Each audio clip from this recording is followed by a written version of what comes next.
Medical terms made ഈസിയുടെ പുതിയൊരു വീഡിയോയിലേക്ക് എല്ലാവർക്കും സ്വാഗതം.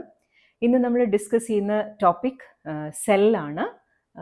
സെൽ എന്ന് പറയുന്നത് നമ്മുടെ ബോഡിയുടെ ഏറ്റവും ചെറിയ യൂണിറ്റാണ്. അതായത് സ്ട്രക്ചറലിയും അതുപോലെ functionally, structural and functional unit എന്നാണ് നമ്മൾ സെല്ലുകളെ പറ്റി പറയാറ്. കാരണം നമ്മുടെ ബോഡിയുടെ ബിൽഡിംഗ് ബ്ലോക്സ് ആയിട്ട് ബോഡിയുടെ ഓരോ ഭാഗവും ഉണ്ടാക്കിയിരിക്കുന്നത് സെല്ലുകൾ കൊണ്ടാണ്. അതുകൊണ്ടാണ് അവർ സ്ട്രക്ചറൽ യൂണിറ്റുകളാവുന്നത്. അതേപോലെ നമ്മുടെ ബോഡിയിൽ എന്ത് ഏത് ഫങ്ഷൻ നടക്കുന്നു എന്ന് പറഞ്ഞാലും അതും ഫൈനലി അൾട്ടിമേറ്റ്ലി നടക്കുന്നത് സെല്ലുകളിലാണ്. അപ്പം അതുകൊണ്ടാണ് നമ്മൾ സെല്ലുകളെ എപ്പോഴും നമ്മുടെ സ്ട്രക്ചറൽ ആൻഡ് ഫങ്ഷണൽ യൂണിറ്റുകൾ എന്ന് വിളിക്കുക. ഒരു ഹ്യൂമൻ ബോഡി സെല്ലിൻ്റെ പ്രധാന ഭാഗങ്ങൾ എന്തൊക്കെയാണെന്ന് നമുക്ക് നോക്കാം. ആക്ച്വലി സെല്ലുകളെല്ലാം വളരെ ഡിഫറെൻ്റ് ആണ്. ഇപ്പോൾ നമ്മുടെ ഇപ്പോൾ ബ്ലഡ് സെൽസ്, RBC, അല്ലെങ്കിൽ നമ്മുടെ സ്കിന്നിലുള്ള സെല്ലുകൾ, ഇവരൊക്കെ ശരിക്കും പറഞ്ഞാൽ വ്യത്യസ്തരാണ്.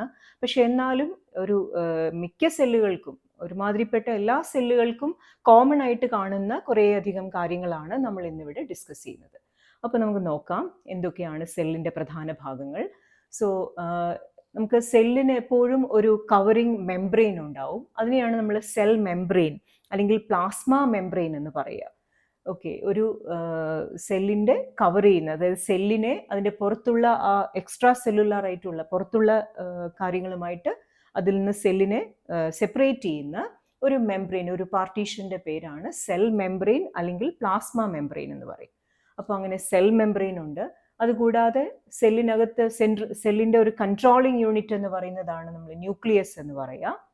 അതേപോലെ സെൽ മെംബ്രെയിനും ന്യൂക്ലിയസിനും ഇടയ്ക്കുള്ള ആ ഒരു ഭാഗത്തിനെയാണ് നമ്മൾ സൈറ്റോപ്ലാസം എന്ന് പറയുന്നത്. ഒരു ജെല്ലി ലൈക്ക് ആയിട്ടുള്ള ഒരു സബ്സ്റ്റൻസ്, ഒരു മാറ്റർ എപ്പോഴും സെൽ മെംബ്രെയിൻ്റെ അകത്തും എന്നാൽ ന്യൂക്ലിയസിന് പുറത്തുമായിട്ട് കാണാം. സെൽ മെംബ്രെയിൻ്റെ ഉള്ളിലായിരിക്കും സൈറ്റോപ്ലാസം, എന്നാൽ ന്യൂക്ലിയസിന് പുറത്തും. അപ്പോൾ ശരിക്കും നമുക്ക് സെല്ലിൻ്റെ പ്രധാന ഭാഗങ്ങളെന്ന് പറയാവുന്നത് എന്തൊക്കെയാണ്? The cell membrane is separating the cell from it's the outside matter.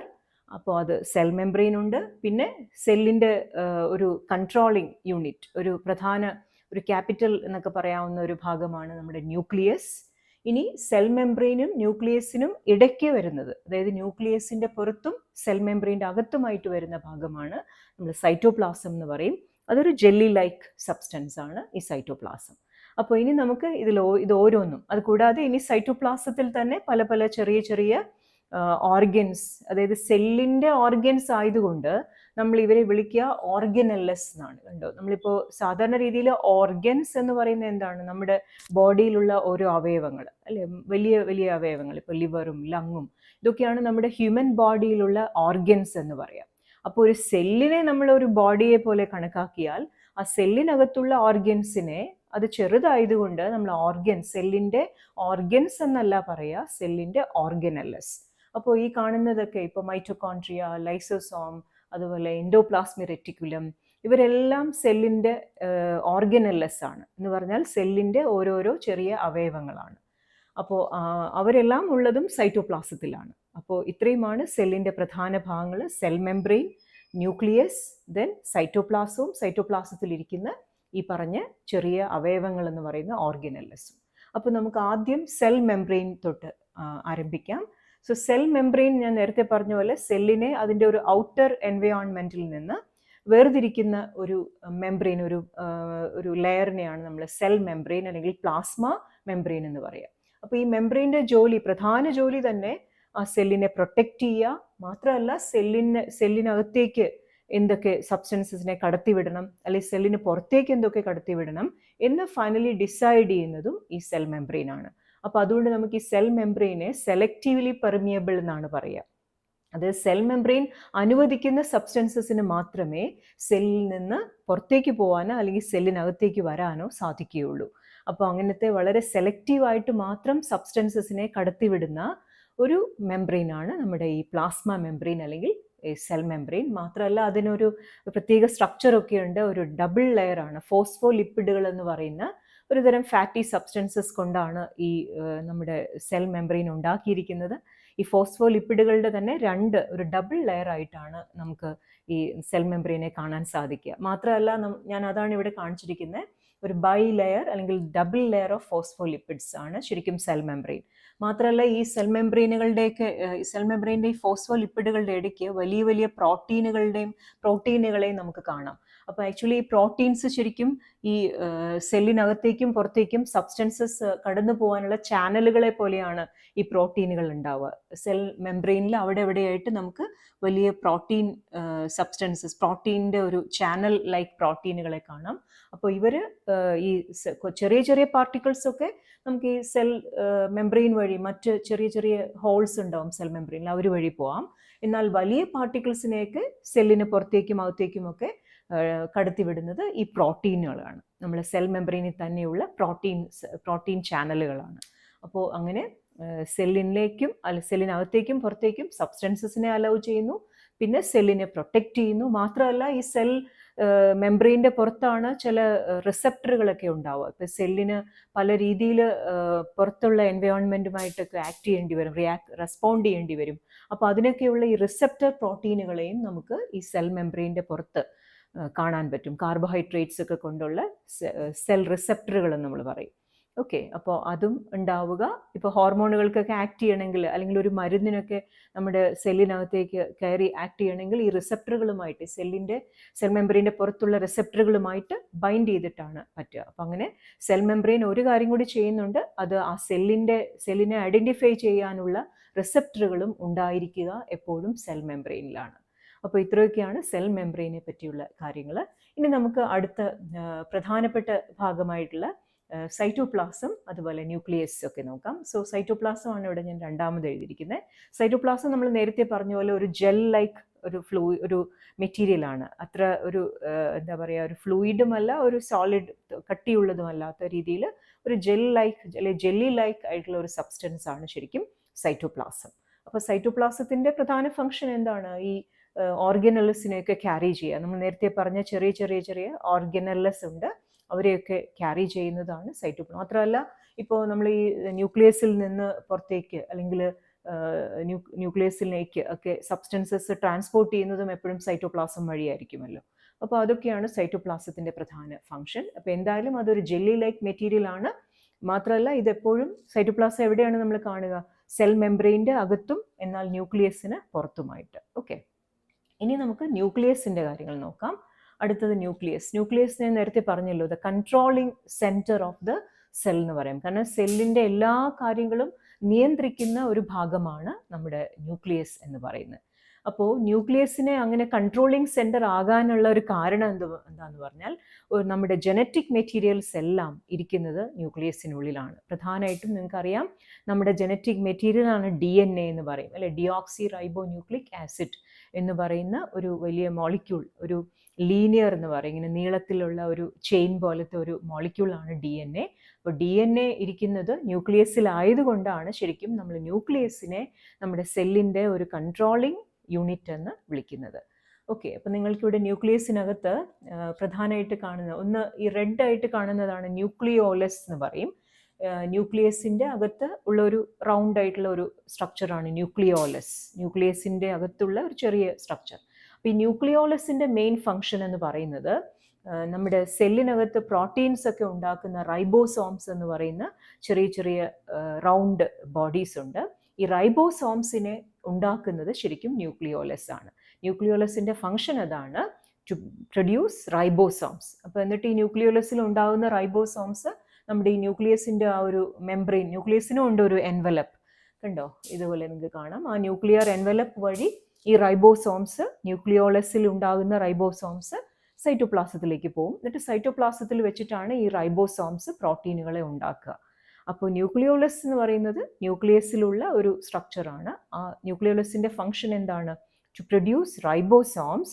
And എന്താണ് റൈബോസോംസ്? റൈബോസോംസ് ആണ് നമ്മുടെ സെല്ലുകളിൽ, പ്രത്യേകിച്ച് സൈറ്റോപ്ലാസത്തിൽ ഇരുന്നു കൊണ്ട് പ്രോട്ടീനുകളെ ഉണ്ടാക്കുക. പ്രോട്ടീൻ സിന്തസിസ് ആണ് അവരുടെ ഫംഗ്ഷൻ. അപ്പോൾ ഈ പ്രോട്ടീൻ സിന്തസിസ് ചെയ്യുന്ന റൈബോസോംസിനെ ഉണ്ടാക്കുന്ന ഒരു ചെറിയ സ്ട്രക്ചറാണ് ന്യൂക്ലിയോലസ് എന്ന് പറയുന്നത്.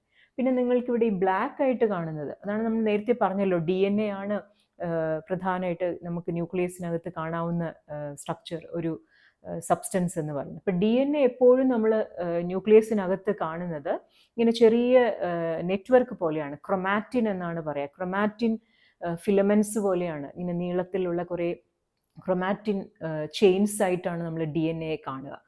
അപ്പോൾ ആ ക്രൊമാറ്റിൻ എന്ന് പറയുന്ന ഒരു നെറ്റ്വർക്ക്, അതാണ് ഞാൻ ഇവിടെ കാണിച്ചേക്കുന്നത്. അപ്പോൾ ശരിക്കും ഒരു സെല്ല് ഡിവൈഡ് ചെയ്യാതെ, സെൽ ഡിവിഷൻ എന്ന് പറഞ്ഞാൽ എന്താണ്, ഒരു സെല്ല് ഡിവൈഡ് ചെയ്ത് 2 ഡോട്ടർ സെൽസ് ആയിട്ട് മാറുക. അപ്പോൾ ഈ സെൽ ഡിവിഷൻ നടക്കാത്ത സമയത്തൊക്കെ, അല്ലെങ്കിൽ ബിറ്റ്വീൻ സെൽ ഡിവിഷൻ, നമ്മളെപ്പോഴും ഈ ക്രൊമാറ്റിൻ എന്ന് പറയുന്ന സബ്സ്റ്റൻസ്, അതായത് DNA ഒരു ലീനിയർ ആയിട്ടുള്ള ചെയിൻ, ആ ക്രൊമാറ്റിൻ ചെയിൻസ് എപ്പോഴും ഇങ്ങനെ ഒരു നെറ്റ്വർക്ക് പോലെ ഇങ്ങനെ നമ്മുടെ ന്യൂക്ലിയസിനകത്ത് ഇങ്ങനെ കിടക്കുന്നതായിട്ട് കാണാം. ഇപ്പം ഇതൊക്കെ പോലെ കണ്ടോ, ഇതുപോലെ കുറേ നെറ്റ്വർക്ക് എന്ന് പറയാം, കുറേ ഫൈബർ ലൈക്ക് നെറ്റ്വർക്ക് പോലെ നമുക്ക് ഈ ക്രൊമാറ്റിനെ കാണാം. പക്ഷേ ഈ സെല്ല് ഡിവൈഡ് ചെയ്യുന്ന ആ ഒരു സമയത്ത്, അല്ലെങ്കിൽ സെൽ ഡിവിഷൻ അടുക്കുന്ന സമയത്ത്, നമ്മൾ ഈ പറഞ്ഞ ഈ ക്രൊമാറ്റിൻ, ഈ ഓരോ ക്രൊമാറ്റിൻ ഫിലമെൻറ്റുകൾ ഇവരെല്ലാം കൂടെ ഇങ്ങനെ കണ്ടൻസ് ചെയ്തിട്ട് ഇങ്ങനെ ഒന്നിച്ചു കൂടിയിട്ട് ക്രോമസോംസ് എന്ന് പറയുന്ന സ്ട്രക്ചേഴ്സ് ആയിട്ട് മാറും. അപ്പോൾ ശരിക്കും നമ്മൾ ക്രോമസോംസ് എന്ന് പറഞ്ഞാൽ എന്താണ്, ക്രൊമാറ്റിൻ ഫിലമെൻറ്റ്സ് എല്ലാം കൂടെ കട്ടി വെച്ചിട്ട്, അല്ലെ കണ്ടൻസ് ചെയ്തിട്ട് ഉണ്ടാകുന്ന ഇങ്ങനെ ഒരു റോഡ് ഷേപ്പ്, നമ്മൾ സിലിണ്ട്രിക്കൽ ഷേപ്പിൽ, ഇപ്പോൾ ഇതുപോലെ നമ്മുടെ സിലിണ്ട്രിക്കൽ ഷേപ്പിലുള്ള സ്ട്രക്ചേഴ്സാണ് ക്രോമസോംസ്. അപ്പോൾ നമുക്ക് ഈ ക്രൊമാറ്റിൻ നെറ്റ്വർക്കായിട്ട് നമ്മൾ കാണുന്നത് എപ്പോഴും സെൽ ഡിവിഷൻ്റെ ഇടയ്ക്കുള്ള സമയങ്ങളിലാണ്. സെൽ ഡിവിഷൻ്റെ സമയത്ത് നമ്മൾ ഈ ക്രൊമാറ്റിൻ നെറ്റ്വർക്കായിട്ടല്ല, ഈ ക്രൊമാറ്റിൻ നെറ്റ്വർക്ക് എല്ലാം കൂടി ഇങ്ങനെ ഒന്നിച്ചുകൂടി കട്ടിവെച്ച് ഒരു സിലിണ്ട്രിക്കൽ സ്ട്രക്ചറായിട്ട് മാറുന്നു. അവരെയാണ് നമ്മൾ ക്രോമോസോംസ് എന്ന് വിളിക്കുക. ഇവിടെ ഞാനിപ്പോൾ ഒരു പെയർ ഓഫ് ക്രോമസോംസിനെ കാണിച്ചിട്ടുണ്ട്. ആക്ച്വലി ഇത് ഞാൻ ഈ പടം കൂടെ കാണിക്കാൻ വേണ്ടി, കാരണം ക്രോമസോംസ് എങ്ങനെ ഇരിക്കുന്നു നിങ്ങൾക്ക് അറിയേണ്ടത്, അതുകൊണ്ടാണ് ഞാൻ അതുകൂടി വരച്ചത്. ആക്ച്വലി ഇത് രണ്ടുപേരും ഒന്നിച്ചല്ല ഉണ്ടാവുക, ക്രൊമാറ്റിൻ നെറ്റ്വർക്കായിട്ടാണ് സാധാരണ.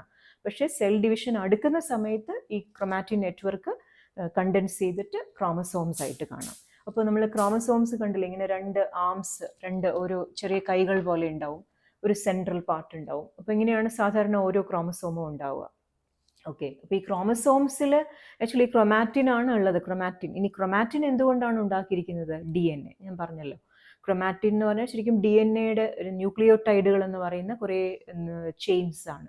കുറേ ന്യൂക്ലിയോടൈഡുകൾ എന്ന് പറയുന്ന കുറേ ചെറിയ കമ്പോണൻസ് ഇങ്ങനെ ഒരു ചെയിൻ പോലെ അടുക്കി വെച്ചിരിക്കുന്നതാണ് ശരിക്കും നമ്മൾ ഈ DNA-യുടെ സ്ട്രക്ചർ, ക്രൊമാറ്റിൻ എന്ന് പറയും. നിങ്ങൾക്ക് അറിയാലോ, DNA എന്ന് പറയുന്നത് ഒരു ഡബിൾ ഹെലിക്കൽ സ്ട്രക്ചറാന്ന് പറയും. ഇങ്ങനെ 2 ന്യൂക്ലിയോടൈഡിൻ്റെ ചെയിനുകൾ ഇങ്ങനെ ഒരു ഡബിൾ ഹെലിക്സ്, നമ്മളൊരു ഇങ്ങനെ ഒരു പിരിയൻ ഗോവണിയുടെ 2 പിടികൾ പോലെ വരുന്ന ഒരു സ്ട്രക്ചറാണ് DNA-ക്ക്. അപ്പോൾ എനിവേ ആ DNA ആക്ച്വലി എങ്ങനെയാണ് ഉണ്ടാവുക? ക്രൊമാറ്റിൻ ചെയിനുകളായിട്ട്. സോ ഈ ക്രൊമാറ്റിൻ ചെയിൻസിൽ DNA is actually found in the form of chromatin. ഇനി ആക്ച്വലി DNA-യുടെ ഓരോ ഭാഗം, നമ്മൾ ഈ ക്രൊമാറ്റിൻ ക്രോമസോംസിൻ്റെ ആ ഫിലമെൻറ്റുകളുണ്ടല്ലോ ക്രൊമാറ്റിൻ, സോ ആ ക്രൊമാറ്റിൻ്റെ ഓരോ ഭാഗവും എന്ന് പറയുന്നത്, അല്ലെ DNA-യുടെ ഓരോ ഭാഗവും ആണ് നമ്മൾ ജീൻ എന്ന് പറയുക. ഒരു സ്പെസിഫിക് റീജിയൻ ഉണ്ടല്ലോ, ഇപ്പോൾ ഈ ക്രൊമാറ്റിൻ ഫിലമെൻറ്റുകളുടെ ഓരോ ഭാഗങ്ങളെ ആണ് നമ്മൾ ജീൻ എന്ന് പറയുക. അപ്പോൾ ഇത് എല്ലാം തമ്മിലുള്ളൊരു കണക്ഷൻ നിങ്ങൾക്ക് മനസ്സിലായിരിക്കണം. ക്രോമസോംസ് എന്ന് പറഞ്ഞാൽ എന്താണ്? സിലിണ്ട്രിക്കൽ ആയിട്ടുള്ള സ്ട്രക്ചേഴ്സ് ഇൻ ദ ന്യൂക്ലിയസ്. ആ ക്രോമസോംസ് ആക്ച്വലി ഉണ്ടാക്കിയിരിക്കുന്നത് ഈ പറഞ്ഞ ക്രൊമാറ്റിൻ എന്ന് പറയുന്ന DNA actually is present in the form of chromatin. അപ്പോൾ ആ ക്രൊമാറ്റിൻ ഫിലമെൻറ്റുകൾ കൊണ്ടാണ് ക്രോമസോംസ് ഉണ്ടാക്കിയിരിക്കുന്നത്. അപ്പോൾ അതാണ് അതിൻ്റെ മെറ്റീരിയലാണ് DNA. ഇനി ഈ ക്രൊമാറ്റിൻ അല്ലെങ്കിൽ DNA-യുടെ ഓരോരോ ഭാഗങ്ങളെ, സ്പെസിഫിക് റീജിയനുകളെ വിളിക്കുന്ന പേരാണ് ജീൻ. അപ്പോൾ ഈ 3 പേരുകളും തമ്മിൽ കൺഫ്യൂഷൻ വരരുത്. Chromosomes are made of DNA, and ക്രോമസോംസിൻ്റെ അല്ലെങ്കിൽ ഈ DNA-യുടെ ഓരോ ചെറിയ ഭാഗങ്ങളെ, ഓരോ ചെറിയ റീജിയൻസിനെ വിളിക്കുന്ന പേരാണ് ജീൻസ്. അപ്പോൾ നമ്മുടെ ക്രോമസോംസിൽ തന്നെ എത്രയോ ജീനുകളുണ്ട്. നമ്മളുടെ ഓരോ കാര്യങ്ങളെ, നമ്മുടെ സ്കിൻ കളർ ആയിരിക്കാം, ചിലപ്പോൾ നമ്മുടെ ഐറിസ്, നമ്മുടെ കണ്ണിൻ്റെ കളർ ആയിരിക്കാം, അല്ലെങ്കിൽ നമ്മളുടെ ഹൈറ്റ് എത്രയായിരിക്കും. അപ്പോൾ ഇങ്ങനെ നമ്മുടെ ഓരോ ഫിസിക്കൽ അല്ലെങ്കിൽ മെൻ്റൽ ആയിട്ടുള്ള പ്രത്യേകതകളെ എൻകോഡ് ചെയ്തിരിക്കുന്നതാണ് നമ്മൾ ഈ പറഞ്ഞ ജീനുകൾ എന്ന് പറയുന്നത്. ഓക്കെ, ഇനി നമുക്ക് ക്രോമസോംസിൻ്റെ കാര്യം കൂടി ഒന്നുകൂടി പറയാം. സോ ക്രോമസോംസ് എന്താണ്? ശരിക്കും cylindrical structures made of chromatin അല്ലെങ്കിൽ DNA. ഇനി ഈ ക്രോമസോം നമ്പർ നമുക്ക് എല്ലാവർക്കും അറിയാമായിരിക്കും. ഓരോ സ്പീഷീസിനും, ഓരോ സ്പീഷീസ് ഓഫ് ഓർഗാനിസംസിനും എപ്പോഴും ഒരു കൃത്യമായ ഒരു നമ്പർ ഓഫ് ക്രോമസോംസ് ഉണ്ട്. നിങ്ങൾക്ക് അറിയാമായിരിക്കുമല്ലോ, ഹ്യൂമൻ ബീങ്സിൻ്റെ ക്രോമസോം നമ്പർ എന്ന് പറയുന്നത് 23 പെയർസ് ആണ്. അതായത് ഇതിലിപ്പോൾ ഞാൻ ഒരു പെയറെ കാണിച്ചിരിക്കുന്നത്, അതേപോലെ 23 പെയർ, അല്ലെങ്കിൽ ആകെ നമ്മൾ പെയർ മാറ്റി എണ്ണമായിട്ട് പറയുകയാണെങ്കിൽ 46. ഓക്കെ, 23 പെയേഴ്സ് അല്ലെങ്കിൽ 46 ക്രോമസോംസ് ആണ് എപ്പോഴും നമുക്ക് ഈ പറഞ്ഞ പോലെ ഈ സെൽ ഡിവിഷൻ അടുക്കുന്ന സമയത്ത് നമ്മൾ ക്രോമസോമുകളായിട്ട് കാണുമ്പോൾ ഒരു സെല്ലിൻ്റെ ന്യൂക്ലിയസിനകത്ത് എത്ര ക്രോമസോംസ് ആണ് ഉണ്ടാവുക? ഒരു ഹ്യൂമൻ ബോഡി സെല്ലിൻ്റെ 23 പെയേഴ്സ് അല്ലെങ്കിൽ 46. ഓക്കെ, അപ്പോൾ ഇതാണ് നമ്മൾ chromosome number of human beings എന്ന് പറയുന്നത്. ഓക്കെ, അപ്പോൾ ഈ 23 പെയറാണ് പിന്നീട് നമ്മൾ സെൽ ഡിവിഷനൊക്കെ കഴിയുന്ന സമയത്ത് ഇങ്ങനെ ക്രൊമാറ്റിൻ നെറ്റ്വർക്കായിട്ട് നമുക്ക് ന്യൂക്ലിയസിൽ കാണാൻ സാധിക്കുക. പിന്നെ ഈ 23 പെയർ എന്ന് പറയുമ്പോൾ അതിൽ ലാസ്റ്റ് പെയർ 23ാമത്തെ പെയർ അല്ലെ, ഓരോന്നും ഓരോ pair, first pair, second pair, third pair, അങ്ങനെ പോയിട്ട് 23ാമത്തെ പെയർ, അവസാനത്തെ 2 ക്രോമസോംസ്, അവരാണ് നമ്മൾ എപ്പോഴും സെക്സ് ക്രോമസോംസ് എന്ന് വിളിക്കുക. ഓക്കെ, സെക്സ് ക്രോമസോംസ് എന്ന് പറയുന്നത് എപ്പോഴും നിങ്ങൾക്ക് അറിയാമായിരിക്കും, മെയിൽസിൽ നമ്മൾ 2 സെക്സ് ക്രോമസോംസും രണ്ടും ഡിഫറെൻ്റ് ആണ്, എക്സ് ആൻഡ് വൈ എന്ന് പറയും. ഫീമെയിൽസിൽ ഈ പറഞ്ഞ 23ാമത്തെ പെയർ എന്ന് പറഞ്ഞ 2 ക്രോമസോംസും ഒരേ ടൈപ്പ്, ഐഡൻറ്റിക്കൽ ആണ്.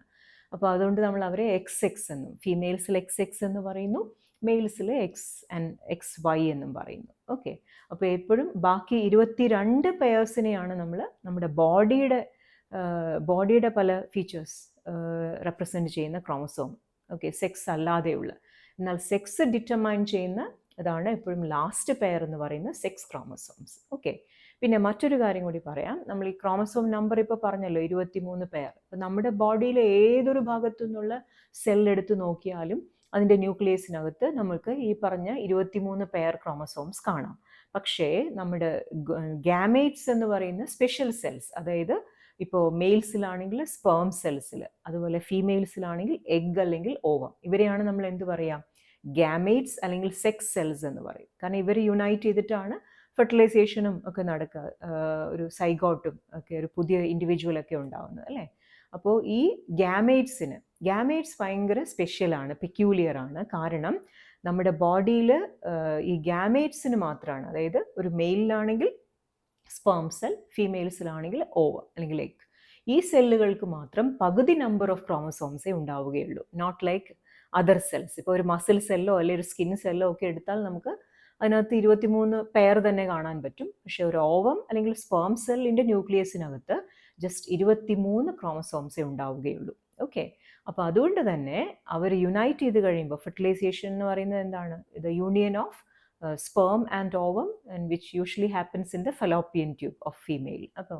അപ്പോൾ ആ ഫെലോപ്പിയൻ ട്യൂബിനകത്ത് ഈ ഫെർട്ടിലൈസേഷൻ നടക്കുന്ന സമയത്ത് ഒരു സ്പേമും ഓവവും കൂടി യുണൈറ്റ് ചെയ്യുമ്പോൾ കൃത്യമായിട്ട് 23 പെയർ ആയിരിക്കും ആ യുണൈറ്റ് ചെയ്ത് ഉണ്ടാവുന്ന ആ ഒരു സൈഗോട്ടിൻ്റെ ക്രോമസോം നമ്പർ. അതായത് 23 എണ്ണം സ്പേമിൻ്റെയാണ്, 23 എണ്ണം ഓവത്തിൻ്റെ. അതായത് ഒരു മെറ്റേണൽ സൈഡിൽ നിന്നും 23 ക്രോമസോംസ് ഉണ്ടാവുന്നു, പെറ്റേണൽ അല്ലെങ്കിൽ ഫാദറിൻ്റെ സൈഡിൽ നിന്നും 23 ക്രോമസോംസ്. അങ്ങനെ finally full set of chromosomes ആയിരിക്കും ആ ഒരു സൈഗോട്ടിന് ഉണ്ടാവുക. അപ്പോൾ അങ്ങനെ ഒരു ഫുൾ സെറ്റ് ആകാൻ വേണ്ടിയിട്ടാണ് ശരിക്കും എപ്പോഴും നമ്മുടെ സെക്സ് സെല്ലുകൾക്ക്, ഗാമേറ്റുകൾക്ക് എപ്പോഴും പകുതി നമ്പർ ക്രോമസോംസ് മാത്രമേ ഉണ്ടാവുകയുള്ളൂ. So that's all about chromosomes. പിന്നെ ഞാൻ പറഞ്ഞല്ലോ, chromosomes are actually made of chromatin അല്ലെങ്കിൽ DNA. ഓക്കെ, ആ DNA അല്ലെങ്കിൽ ക്രൊമാറ്റിൻ്റെ ഓരോരോ സ്പെസിഫിക് റീജിയനുകൾക്കാണ് ജീൻ എന്ന് പറയുക. അപ്പോൾ ആ ഓരോ ജീനിലുമാണ് നമ്മളുടെ ഓരോരോ കാര്യങ്ങളും എൻകോഡ് ചെയ്തിരിക്കുന്നത്. ഓക്കെ, പിന്നെ മാത്രമല്ല നമുക്കറിയാലോ, DNA എന്ന് പറയുന്ന DNA ആണ് ആക്ച്വലി നമ്മുടെ ഒരു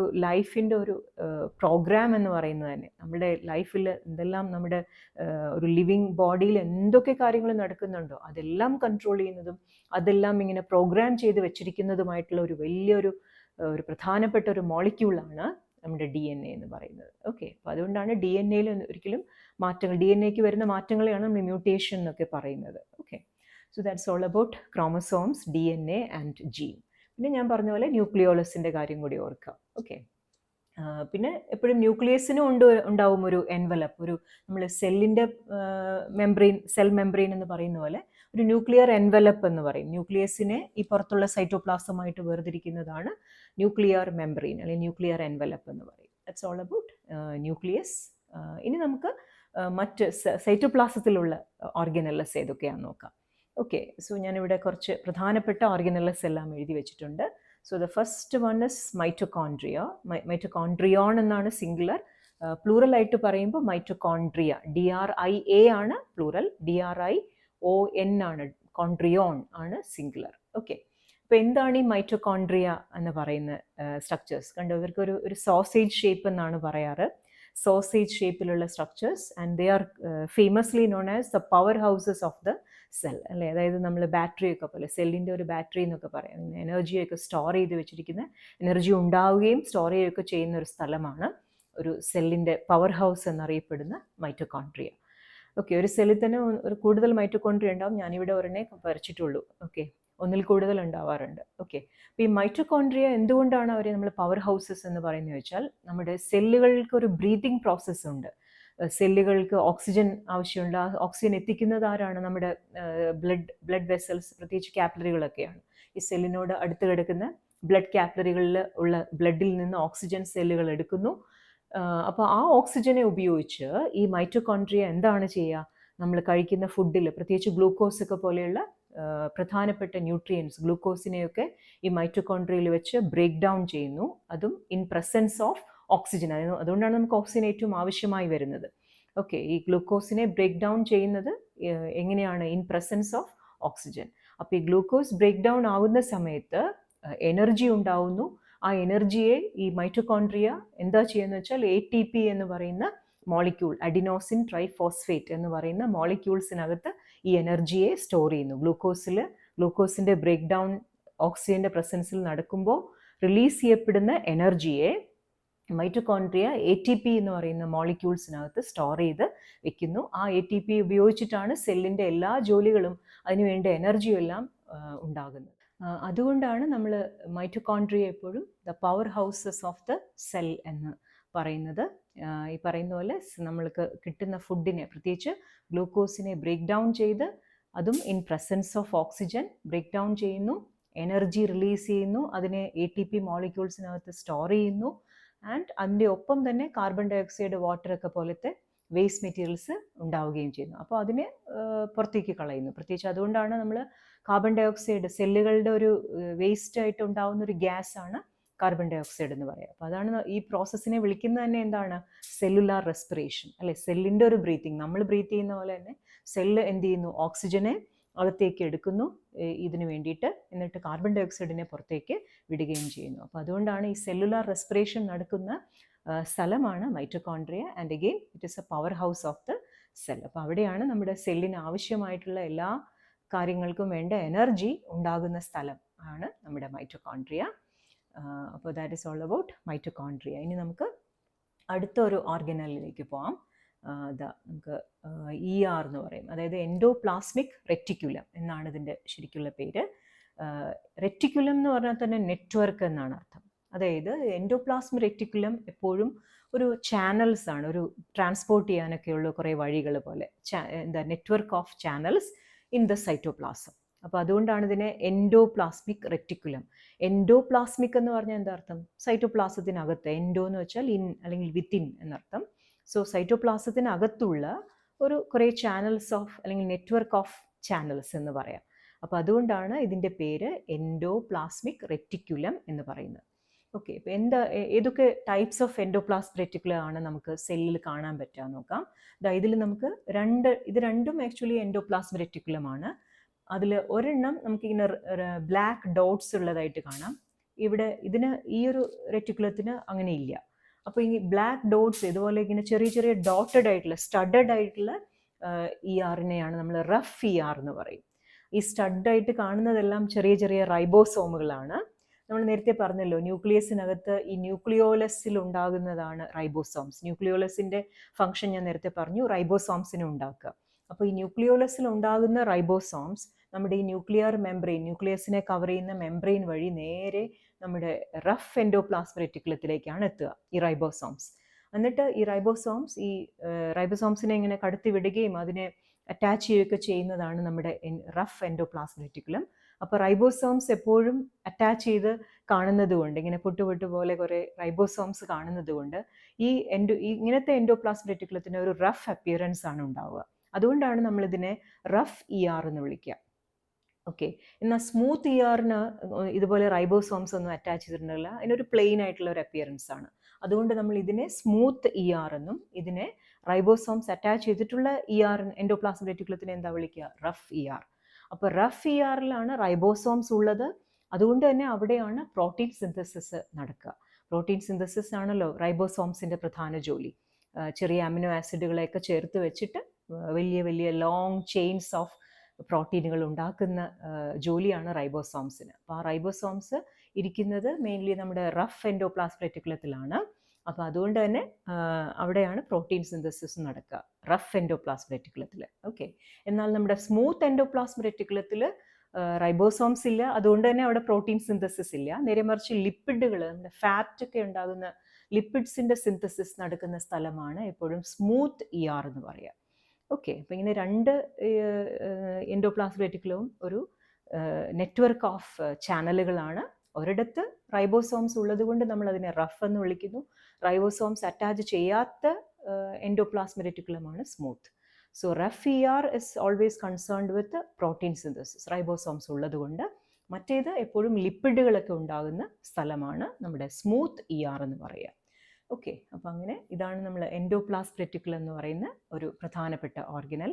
മാത്രമല്ല ഇതൊരു ഇങ്ങനെ ഒരു ട്രാൻസ്പോർട്ടിന് വേണ്ടിയിട്ടുള്ള ഒരു ചാനൽ. റൈബോസോംസ് മാത്രമല്ല, പലതും സൈറ്റോപ്ലാസത്തിൽ കൂടി ട്രാൻസ്പോർട്ട് ചെയ്യപ്പെടുന്ന ഒരു നെറ്റ്വർക്കും കൂടിയാണ് നമ്മുടെ എൻഡോപ്ലാസ്മിക് റെറ്റിക്കുലം. ഓക്കെ. അപ്പോൾ ഈ രണ്ട് ടൈപ്സും പ്രധാനമായിട്ട് ഓർത്തിരിക്കുക. റഫ് ഇആർ എന്ന് പറഞ്ഞാൽ റൈബോസോംസ് ഉള്ളത്, മറ്റേത് റൈബോസോംസ് സ്മൂത്ത് ഇആർ എന്ന് പറഞ്ഞാൽ റൈബോസോംസ് ഇല്ലാത്തത്. Rough ER is always the sites of protein synthesis, മറ്റേത് എപ്പോഴും ലിപ്പിഡ്സ് ഒക്കെ ഉണ്ടാകുന്ന ഒരു ഓർഗനലാണ്. ഓക്കെ. ഇനി നമുക്ക് അടുത്ത ഒരു സ്ട്രക്ചറിലേക്ക് പോകാം. അതാണ് നമ്മുടെ ഗോൾഗി ബോഡീസ് എന്ന് പറയുന്നത്. നമ്മൾ കേട്ടിട്ടുണ്ടാവും ഗോൾജി ബോഡീസ്, ഗോൾജി അപ്പാരറ്റസ് എന്നും പറയും. ഗോൾജി ബോഡീസ് അല്ലെങ്കിൽ ഗോൾജി അപ്പാരറ്റസ് നമുക്ക് ഞാനിവിടെ ഗ്രീൻ ആയിട്ട് കാണിച്ചിരിക്കുന്നു. ഈ ഗോൾജി അപ്പാരറ്റസിൻ്റെ പ്രധാന ജോലി എന്ന് പറയുന്നത്, നമ്മളിപ്പോൾ പറഞ്ഞല്ലോ, ഇപ്പോൾ റഫ് ഇആറിലൊക്കെയാണ് പ്രോട്ടീനുകൾ ഉണ്ടാവുക, റൈബോസോംസ് ഒലിക്കുന്ന സ്ഥലം. സോ ഈ റഫ് ഇആറിൽ ഉണ്ടാകുന്ന പ്രോട്ടീനുകൾ നമ്മൾ ഈ സൈറ്റോപ്ലാസത്തിലേക്ക് റിലീസ് ചെയ്ത് കഴിഞ്ഞാൽ അത് നേരെ നമ്മുടെ ഈ ഗോൾഗി ബോഡീസ് അതിനെയൊക്കെ ക്യാപ്ചർ ചെയ്തിട്ട് ഈ പ്രോട്ടീനുകളെയൊക്കെ വേണ്ട രീതിയിൽ അറേഞ്ച് ചെയ്യും. കാരണം ഈ റൈബോസോംസിൽ ഉണ്ടാകുന്ന പ്രോട്ടീനുകൾ എപ്പോഴും ഒരു ശരിയായ രീതിയിലായിരിക്കില്ല അത് ഫോർമാറ്റ് ചെയ്തിരിക്കുന്നത്. അപ്പോൾ അതിൻ്റെ ഒരു ഫോർമാറ്റൊക്കെ മാറ്റി, ഈ പ്രോട്ടീനുകളുടെ ഫോർമാറ്റൊക്കെ മാറ്റി അതിനെ ആവശ്യമുള്ള രീതിയിലേക്ക് ഓർഗനൈസ് ചെയ്ത്, കാരണം പ്രോട്ടീൻ എന്ന് പറഞ്ഞാൽ ഇങ്ങനെ ചെയിൻസ് ആണ്. അപ്പോൾ ആ ചെയിൻസ് എല്ലാം കറക്റ്റായിട്ട് അറേഞ്ച് ചെയ്ത് അതിനെ ഫോർമാറ്റ് ചെയ്ത് മോഡിഫൈ ചെയ്തതിന് ശേഷം ഈ പ്രോട്ടീനുകളെ വേണ്ട രീതിയിൽ പാക്ക് ചെയ്യുകയും ചെയ്യുന്നു. ഓക്കെ. ഒരു പാക്കേജിങ് സെൻറ്ററും കൂടിയാണ് നമ്മുടെ ഗോൾഗി ബോഡീസ് എന്ന് പറയുന്നത്. പ്രോട്ടീനുകളെ അതിന് ഈ എൻഡോപ്ലാസ്മിക് റെറ്റിക്കുലത്തിൽ നിന്ന് പുറത്തേക്ക് സൈറ്റോപ്ലാസത്തിലേക്ക് വരുന്ന പ്രോട്ടീനുകളെ ഇത് ക്യാപ്ചർ ചെയ്ത് ആ പ്രോട്ടീനുകളെ, ആ മോളിക്യൂൾസിനെ വേണ്ട രീതിയിൽ അതിനെ അറേഞ്ച് ചെയ്ത് ഫോർമാറ്റ് ചെയ്ത്, എന്നിട്ട് മാത്രമല്ല അവർക്കൊരു പ്രൊട്ടക്ഷന് വേണ്ടിയിട്ടൊരു പാക്കേജിങ്ങും ഒക്കെ ചെയ്ത് വിടുന്ന സ്ഥലമാണ് നമ്മുടെ ഗോൾഗി ബോഡീസ്. ഒരു പോസ്റ്റ് ഓഫീസ് പോലെ എന്ന് പറയാം. ഓക്കെ. എന്നിട്ട് ഇങ്ങനെ പാക്കേജ് ചെയ്ത്, ഇവിടെ ഞാനിപ്പോൾ ജസ്റ്റ് ഒരു എക്സാമ്പിൾ കാണിക്കാം. ഇങ്ങനെ പാക്കേജ് ചെയ്ത് പ്രോട്ടീൻസ് പാക്കേജ് ചെയ്തിരിക്കുന്ന ഈ ബോഡീസിനെ നമ്മൾ വെസിക്കിൾസ് എന്നാണ് പറയുക. ഇപ്പോൾ ഈ സൈറ്റോപ്ലാസത്തിൽ തന്നെ ഒത്തിരി ധാരാളം വെസിക്കിൾസ് നമുക്ക് കാണാം. ഈ വെസിക്കിൾ എന്ന് പറഞ്ഞാൽ എന്താണ്? ഈ പ്രോട്ടീനുകളൊക്കെ പാക്ക് ചെയ്തിരിക്കുന്ന ഒരു സ്ട്രക്ചർ. അതിനെ പ്രൊട്ടക്റ്റ് ചെയ്യാനായിട്ട് ഒരു വെസിക്കിളും ഉണ്ടാവും. മാത്രമല്ല ഇതിൻ്റെ ട്രാൻസ്പോർട്ടും ഇങ്ങനെ വെസിക്കിൾ രൂപത്തിലാണ്. അപ്പോൾ ഇങ്ങനെ വെസിക്കിൾ രൂപത്തിലാണ് എപ്പോഴും ഗോൾഗി ബോഡീസ് പ്രോട്ടീനുകളെ റിലീസ് ചെയ്യുക, പാക്ക് ചെയ്ത്. എന്നിട്ട് ഈ വെസിക്കിൾസ് എന്ത് ചെയ്യുന്ന വെച്ചാൽ, ചില വെസിക്കിൾസ് ഒക്കെ പ്രോട്ടീനുമായിട്ട് നമ്മുടെ സൈറ്റോപ്ലാസത്തിൽ തന്നെ ഉണ്ടാവും. കാരണം സെല്ലിൻ്റെ ജോലികൾക്കൊക്കെ ആവശ്യമുള്ള പ്രോട്ടീനുകളായിരിക്കും അത്. എന്നാൽ ചില പ്രോട്ടീനുകളെ, ഈ വെസിക്കിളിനകത്തിരിക്കുന്ന ചില പ്രോട്ടീനുകളെ നമ്മൾ പുറത്തേക്ക്, സെല്ലിന് പുറത്തേക്ക് എക്സ്പോർട്ട് ചെയ്യുകയും ചെയ്യും. അപ്പോൾ അങ്ങനെ എക്സ്പോർട്ട് ചെയ്യേണ്ട പ്രോട്ടീനുകൾ അടങ്ങിയ വെസിക്കിൾസ് എന്ത് ചെയ്യുന്നു? നമ്മുടെ സെൽ മെംബ്രെയിനിൽ കൂടി പുറത്തേക്ക് പോകുന്നു. ഓക്കെ. ഇപ്പം ഞാൻ നേരത്തെ പറഞ്ഞ പ്രോട്ടീൻ ചാനലുകളൊക്കെ ഉണ്ടല്ലോ, അപ്പോൾ അതുവഴിയൊക്കെ ഈ പ്രോട്ടീനുകളെ പുറത്തേക്ക് എക്സ്പോർട്ട് ചെയ്യും. കാരണം സെല്ലിന് പുറത്തേക്ക് ആവശ്യമുള്ളവരായിരിക്കും ചിലപ്പോൾ ഈ പ്രോട്ടീനുകൾ. അപ്പോൾ ആ പ്രോട്ടീനുകളെ എക്സ്പോർട്ട് ചെയ്യാനും നമ്മൾ ഈ വെസിക്കിൾസ് ആവശ്യമാണ്. അപ്പോൾ ഈ വെസിക്കിളൊക്കെ കൊടുത്ത് പാക്ക് ചെയ്യുന്നത് ആരാണ്? നമ്മുടെ ഗോൾഗി ബോഡീസ്. അപ്പോൾ ഗോൾഗി ബോഡീസിന് ശരിക്കും രണ്ട് ജോലിയാണുള്ളത്. നമ്മുടെ റൈബോസോംസ് ഉണ്ടാക്കുന്ന പ്രോട്ടീനുകളെ വേണ്ട രീതിയിൽ അതിനെ ഓർഗനൈസ് ചെയ്യുക, ആ ഓർഗനൈസ് ചെയ്ത പ്രോട്ടീനുകളെ ഒന്ന് പാക്ക് ചെയ്ത് വെസിക്കിളുകൾക്കകത്താക്കി പാക്ക് ചെയ്ത് പുറത്തേക്ക് വിടുക. അത് ആ വെസിക്കിൾസ് ചിലപ്പോൾ സെല്ലിനകത്ത് തന്നെ ഇരിക്കാം, അല്ലെങ്കിൽ സെല്ലിന് പുറത്തേക്ക് അവരെ എക്സ്പോർട്ട് ചെയ്ത് പുറത്ത് പ്രോട്ടീനുകൾ, പുറത്ത് ആവശ്യമുള്ള പ്രോട്ടീനുകളാണെങ്കിൽ അവരെ സെല്ലിന് പുറത്തേക്ക് എക്സ്പോർട്ട് ചെയ്യുകയും ചെയ്യാം ത്രൂ ദ സെൽ മെംബ്രെയിൻ. അപ്പോൾ അങ്ങനെ ഒരു പാക്കേജിങ് സെൻറ്ററും കൂടിയാണ് നമ്മുടെ Golgi bodies. Okay. And finally മറ്റൊരു പ്രധാനപ്പെട്ട ഓർഗനലാണ് നമ്മുടെ ലൈസോസോംസ് എന്ന് പറയും. നിങ്ങൾ കേട്ടിട്ടുണ്ടാവും സൂയിസൈഡൽ ബോഡീസ് എന്നാണ് ലൈസോസോംസ് അറിയപ്പെടുക. കാരണം ഈ ലൈസോസോംസിനകത്ത് നിറയെ എൻസൈംസ് ഉണ്ട്. ഓക്കെ, നമ്മുടെ സെല്ലിനകത്തൊക്കെ തന്നെ ഫോം ചെയ്യുന്ന എൻസൈംസ് ഒക്കെ ഇരിക്കുന്ന ഒരു സ്ട്രക്ചറാണ് നമ്മുടെ ലൈസോസോംസ്. ഞാനിവിടെ ഈ ചെറിയ ഡോട്ടുകളായിട്ട് കാണിച്ചിരിക്കുന്ന ആക്ച്വലി എൻസൈമുകളാണ്. അപ്പോൾ ഈ ലൈസോസോംസിനകത്ത് എൻസൈംസ് എന്തിനാണെന്ന് ചോദിച്ചാൽ, എൻസൈംസ് മിക്കവാറും ഇങ്ങനെ കെമിക്കൽ റിയാക്ഷൻസിനെയൊക്കെ പ്രൊമോട്ട് ചെയ്യുന്നവരാണ്. പ്രധാനമായിട്ടും ഈ എൻസൈമുകൾ ചെയ്യുന്നത് ഡിസ്ട്രോയ് ചെയ്യുക എന്നുള്ളതാണ്. അതായത് നമ്മുടെ സെല്ലിന് ആവശ്യമില്ലാത്ത സബ്സ്റ്റൻസസ് ഒക്കെ, ഒരു ഗാർബേജ് ഒക്കെ, വേസ്റ്റ് ആയിട്ടുള്ളതിനെയൊക്കെ ലൈസോസോംസിലേക്ക് വിടുന്നു. ലൈസോസോംസിനകത്തുള്ള ഈ ഡിസ്ട്രക്റ്റീവ് ആയിട്ടുള്ള എൻസൈമുകൾ അവരെയൊക്കെ നശിപ്പിക്കുന്നു. ഒരു വേസ്റ്റ് കളക്ഷൻ ആൻഡ് ഡിസ്പോസൽ എന്ന് പറയാം. അങ്ങനത്തെ ഒരു സെൻറ്ററാണ് ശരിക്കും സെല്ലിനെ സംബന്ധിച്ചിടത്തോളം നമ്മുടെ ലൈസോസോംസ് ചെയ്യുന്നത്. ഓക്കെ, അതിനകത്തുള്ള വളരെ പവർഫുൾ ആയിട്ടുള്ള ഡിസ്ട്രക്റ്റീവ് ആയിട്ടുള്ള എൻസൈമുകൾ സെല്ലിൻ്റെ തന്നെ വേസ്റ്റ് മെറ്റീരിയലുകളെയൊക്കെ കളക്ട് ചെയ്യുകയും അതിനെയൊക്കെ നശിപ്പിക്കുകയും ചെയ്യുന്നു.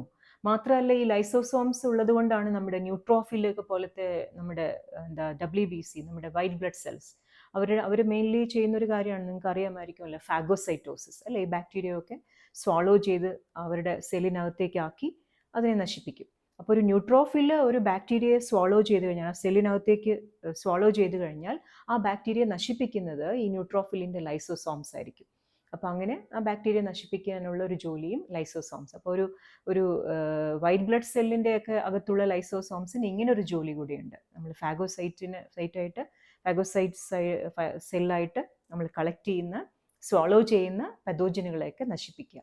പിന്നെ ഏറ്റവും ഫൈനലി വേറൊരു കാര്യം കൂടി പറഞ്ഞാൽ, ലൈസോസോംസ് ചില സമയത്തൊക്കെ നമ്മുടെ സെല്ലിനെ തന്നെ പൂർണ്ണമായിട്ട് നശിപ്പിക്കാറുണ്ട്. എന്ന് വെച്ചാൽ നോർമൽ സെൽസിനെ അല്ല, ഇപ്പോൾ ഡിസീസ്ഡ് ആയിട്ടുള്ള സെല്ലുകൾ, അല്ലെങ്കിൽ ഒരുമാതിരി ഡാമേജ് വന്ന അത്രയും ഡാമേജ്ഡ് ആയിട്ടുള്ള സെല്ല്, ഇനിയിപ്പോൾ നിലനിൽക്കാൻ പറ്റാത്ത രീതിയിലുള്ളൊരു സെൽ, അപ്പോൾ അങ്ങനത്തെ സെല്ലുകൾക്കൊക്കെ സ്വയം നശിക്കാനുള്ളൊരു മാർഗവും കൂടിയാണ് ലൈസോസോംസ്. അതുകൊണ്ടാണ് ഇവരെ നമ്മൾ സൂയിസൈഡൽ ബോഡീസ് എന്ന് വിളിക്കുക.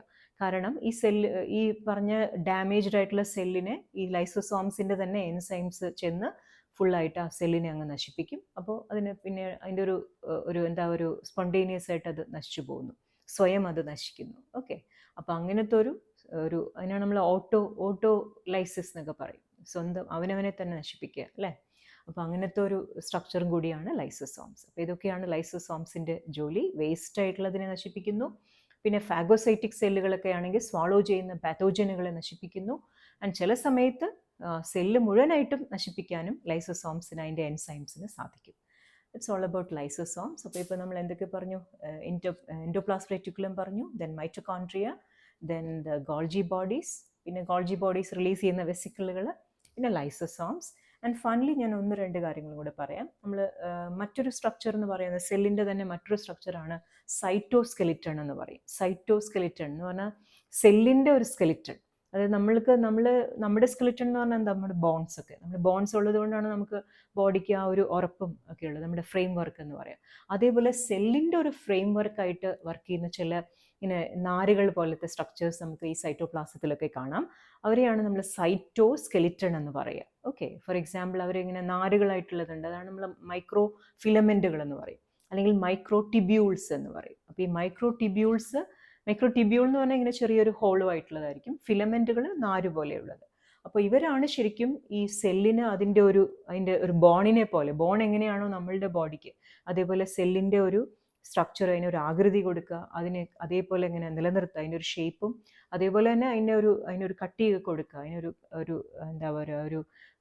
ആങ്കർ ചെയ്യുക, അതിൻ്റെ ഓർഗനല്ലസിനെയൊക്കെ. ഇപ്പോൾ ഈ പറഞ്ഞ ഓർഗനല്ലസ് ഒക്കെ അതേപടി സെല്ലിനകത്ത്, സൈറ്റോപ്ലാസ്റ്റിനകത്ത് ഉറപ്പിച്ചു നിർത്തുന്നതും ഈ സൈറ്റോസ്കെലിറ്റൺ ആണ്. അതുപോലെ തന്നെ സെൽ ഡിവിഷൻ്റെ സമയത്തുമൊക്കെ ഈ മൈക്രോഫിലമെൻറ്റ്, മൈക്രോ ടിബ്യൂളുകളൊക്കെ ആവശ്യം വരാറുണ്ട്. അപ്പോൾ ഇങ്ങനെ സെല്ലിൻ്റെ ഒരു സ്കെലിറ്റൺ ആയിട്ട് വർക്ക് ചെയ്യുന്ന സ്ട്രക്ചറുകളാണ് സൈറ്റോസ്കെലിറ്റൺ എന്ന് പൊതുവേ പറയും. ആക്ച്വലി ആരൊക്കെയാണ്? മൈക്രോ ഫിലമെൻറ്റുകളും മൈക്രോ ട്യൂബ്യൂൾസും. അപ്പോൾ അതുകൂടി ഒന്ന് ഓർത്തിരിക്കുക. പിന്നെ ഇത് കൂടാതെ ചില സെല്ലുകൾക്ക് മാത്രമായിട്ടുള്ള ചില സ്ട്രക്ചേഴ്സാണ് ഇവിടെ ഞാൻ എഴുതിയിട്ടുണ്ട്. സീലിയ ആൻഡ് ഫ്ലജല്ല എന്ന് പറയും. സീലിയ എന്ന് പറയുന്നത് ശരിക്കും ഹെയർ ലൈക്ക് സ്ട്രക്ചേഴ്സാണ്. ഇങ്ങനെ മുടി പോലെ, മുടി നാര് പോലത്തെ കുറേ ചെറിയ ചെറിയ ഫൈനായിട്ടുള്ള സ്ട്രക്ചേഴ്സ്. ഇത് മെയിൻലി നമ്മൾ കാണുന്നത് ഇപ്പോൾ നമുക്കറിയായിരിക്കും നേസൽ ക്യാവിറ്റിയിലുണ്ട്. നമ്മുടെ നോസിൻ്റെ അകത്തുള്ള ലൈനിങ് നേസൽ മ്യൂക്കോസയിൽ ഉള്ളതായിട്ട് നമുക്ക് എല്ലാവർക്കും അറിയാം. അതുകൂടാതെ അതിൻ്റെ നോസിൻ്റെ തന്നെ കണ്ടിന്യൂവേഷൻ ആയിട്ടുള്ള റെസ്പിറേറ്ററി ട്രാക്റ്റിലൊക്കെ ഇപ്പോൾ ട്രക്കിയ, ബ്രോങ്കെ അങ്ങനത്തെ നമ്മൾ എയറിൻ്റെ ട്രാക്ട്, റെസ്പിറേറ്ററി ട്രാക്റ്റിലൊക്കെ നമുക്ക് ഇങ്ങനത്തെ ഒരു ലൈനിങ് ആണ് കാണാൻ സാധിക്കുക. കാരണം അവിടെയൊക്കെ അവിടെയൊക്കെ സീലിയകളുണ്ട്, ഇങ്ങനെ ഹെയർ ലൈക്ക് സ്ട്രക്ചേഴ്സ് ഉണ്ട്. അപ്പോൾ ഈ ഹെയർ ലൈക്ക് സ്ട്രക്ചേഴ്സ് ഇങ്ങനെ മൂവ് ചെയ്തുകൊണ്ടിരിക്കും.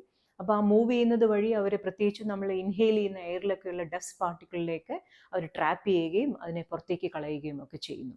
അപ്പോൾ അങ്ങനെ ഒരു സീലിയേറ്റഡ് ആയിട്ടുള്ള ഒരു ലൈനിങ് ഉള്ള സെല്ലുകളാണ് നമ്മുടെ റെസ്പിറേറ്ററി ട്രാക്റ്റിൻ്റെ സെല്ലുകൾ എന്ന് പറയുന്നത്, അവരുടെ ലൈനിങ് സെൽസ് ഇൻക്ലൂഡിങ് നമ്മുടെ നേസൽ ക്യാവിറ്റി. അപ്പോൾ അങ്ങനെ സീലിയകൾ എന്ന് പറഞ്ഞാൽ ശരിക്കും എന്താണ്, ഒരു സെല്ലിൽ നിന്ന് പുറത്തേക്ക് നിൽക്കുന്ന ഒരു ഹെയർ ലൈക്ക് സ്ട്രക്ചർ. ഓക്കെ, അത് ഇങ്ങനെ എണ്ണത്തിൽ ഭയങ്കര കൂടുതലായിരിക്കും. ഇപ്പോൾ സീലിയകൾ എന്ന് പറഞ്ഞാൽ ഇങ്ങനെ എന്താ പറയുക, ധാരാളമായിട്ട് ഇങ്ങനെ കാണാം. അവർ ഒന്നിച്ചാണ് ഇങ്ങനെ ഒരു വേവ് പോലെ ഇങ്ങനെ മൂവ് ചെയ്യുകയും പലതിനെയും ആവശ്യമില്ലാത്തതിനെയൊക്കെ ഇങ്ങനെ ഇതുപോലെ പുറത്തേക്ക് കളയുകയൊക്കെ ചെയ്യും അവരുടെ ആ ഒരു വേവ് ലൈക്ക് മൂവ്മെൻറ്റ് കൊണ്ട്. അപ്പോൾ അങ്ങനെ ഹെയർ ലൈക്ക് ആയിട്ടുള്ള സ്ട്രക്ചേഴ്സിനെയാണ് നമ്മൾ സീലിയ എന്ന് പറയുക. അപ്പോൾ സീലിയ ശരിക്കും ഒരു അഡീഷണൽ സ്ട്രക്ചറാണ്. ചില പ്രത്യേകതരം സെല്ലുകൾക്ക് മാത്രമുള്ള ഒരു അഡീഷണൽ ഹെയർ ലൈക്ക് പ്രൊജക്ഷനെയാണ് സീലിയ എന്ന് പറയുക. ഇനി വേറൊരു സ്ട്രക്ചറാണ് ഇതേപോലെ തന്നെ ഫ്ലജെല്ല. ചില സെല്ലുകൾക്ക് മാത്രമുള്ള ഒരു സ്ട്രക്ചറാണ് ഫ്ലജെല്ലം എന്ന് പറയുക. ഫ്ലജെല്ലം ആണ് ആക്ച്വലി സിംഗുലർ, ഫ്ലജെല്ല പ്ലൂറൽ. അപ്പോൾ എന്താണ് ഈ ഫ്ലജെല്ലം എന്ന് ചോദിച്ചാൽ ഒരു വിപ്പ് ലൈക്ക് സ്ട്രക്ചർ എന്ന് പറയും. നമ്മളിപ്പോൾ ചാട്ടവാറൊക്കെ പോലെ പരന്നിട്ടിങ്ങനെ മറ്റേത് ഹെയർ ലൈക്കാണ്, ഇതൊരു വിപ്പ് ലൈക്ക് എന്നാണ് പറയുക ഫ്ലജെല്ലത്തിന്. അപ്പോൾ ഈ ഫ്ലജെല്ലം മെയിൻലി നമ്മൾ കാണുന്നത് സ്പേം സെൽസിനാണ്. സ്പേം സെൽസ് എന്ന് പറഞ്ഞാൽ നമ്മൾ മെയിൽ ഗാമീറ്റ് ടെസ്റ്റിസ് ഉണ്ടാക്കുന്ന സെല്ലുകൾ sperm cells. So sperm cells എപ്പോഴും അവർ മൂവ് ചെയ്യേണ്ടത് തന്നെ ഒരു ഫ്ലൂയിഡ് മീഡിയത്തിലാണ്. നമുക്കറിയാലോ, സെമിനൽ ഫ്ലൂയിഡ് എന്ന് പറയുന്ന ഫ്ലൂയിഡിലാണ് സ്പേം സെൽസ് ഉണ്ടാവുക. അവരെ ക്യാരി ചെയ്യുന്നതും ഈ ഫ്ലൂയിഡാണ്. സോ അവർക്ക് എപ്പോഴും ഈ സ്പേം സെൽസിന് എപ്പോഴും ഈ സെമിനൽ ഫ്ലൂയിഡിൽ കൂടി മൂവ് ചെയ്യണമെങ്കിൽ ഈ ഫ്ലജെല്ലം വേണം. അപ്പോൾ ഒരു സ്പേം സെല്ലിൻ്റെ സ്ട്രക്ചർ എന്ന് പറയുന്നത് തന്നെ ഒരു ഹെഡും ഒരു ടെയിലുമാണ്. ഈ ടെയിൽ എന്ന് പറയുന്ന യഥാർത്ഥത്തിൽ എന്താണ്, ഈ പറഞ്ഞ ഒരു ഫ്ലജെല്ലം, ടെയിൽ ലൈക്ക് ആയിട്ടുള്ള ഒരു ഫ്ലജെല്ലം. അപ്പോൾ ആ ഫ്ലജെല്ലം ഇങ്ങനെ സെമിനൽ ഫ്ലൂയിഡിൽ അടിച്ചടിച്ചിട്ടാണ് ഈ സ്പേം സെല്ല് മുന്നോട്ട് നീങ്ങുക. അപ്പോൾ അങ്ങനെ സ്പേം സെല്ല് പോലത്തെ ഒരു സ്പെഷ്യൽ സെല്ലിന് ഉള്ള ഒരു സ്ട്രക്ചർ, വേറെ അധികം സെല്ലുകൾക്കൊന്നും ഇല്ലാത്ത ഒരു സ്ട്രക്ചറാണ് ഈ ഫ്ലജെല്ലം. ഫ്ലജെല്ലം എന്താണ് ആക്ച്വലി ചെയ്യുക, സ്പേം സെല്ലിന് വേണ്ട ഒരു മോട്ടിലിറ്റി, ആ മൂവ് ചെയ്യാനുള്ള ഒരു എബിലിറ്റി അത് കൊടുക്കുന്നു.